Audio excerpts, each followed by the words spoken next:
There's nothing new about political parties trying to influence public debate, but a recent project by the Republican Governors Association is raising questions about just how far those influencing efforts should go. The Free Telegraph looks like any other news site with a focus on state politics, but with a clear pattern. Republican governors are held in high esteem. Democratic ones, not so much. Okay, so the Free Telegraph has a conservative bent. Nothing new about that. But scroll to the bottom and this small disclaimer puts it all together. The Free Telegraph is brought to you by, surprise, surprise, the Republican Governors Association. Problem is that disclaimer only appeared this week after the Associated Press contacted the RGA. And that disclaimer has yet to appear on the Free Telegraph's social media pages.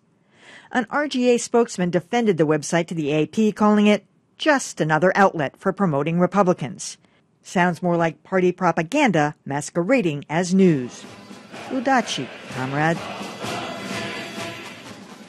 I don't know. I can't get too hopped up about this. Good going on the part of the Associated Press for even noticing that the website exists. But, I mean, in terms of, that it's a Republican propaganda machine. I find myself surprisingly upset about Really? this. I do. I mean, on the one hand, my first thought was also it's really not that big a deal. Yeah. But they went out of their way not to disclose where it's coming from. That disclosure that we showed in the piece, it's unreadable, absolutely unreadable.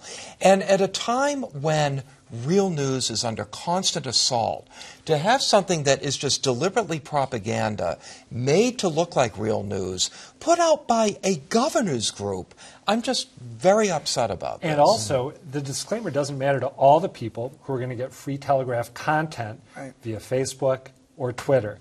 And so effectively that disclaimer will be laundered out as the information is disseminated. You click on a link talking about how horrible some Democratic governor is on Facebook, you're not going to get the disclaimer.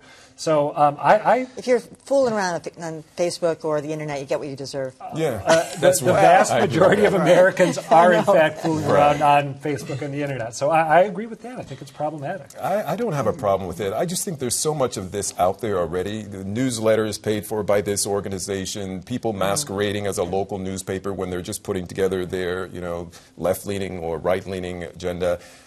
It's sad that it's gotten to this point where we have to work a lot harder to find out if what we're reading is an independent, legitimate news organization. But I think it's just what's happening now through social media. And it's, I don't know that I have a big problem with it. I do, but for a different reason. Here's an opportunity, actually, for them to do real news about stuff they're proud of in their own group.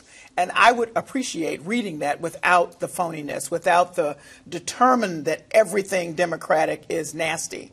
Do you know what I mean? Like if it was, I would go there and read this and know, well, this is interesting. I didn't know this about Governor so-and-so, or I didn't know this about the Republican take on whatever. Something that really had some substance to it that was not just framed in, we're going after the other people and that's our point.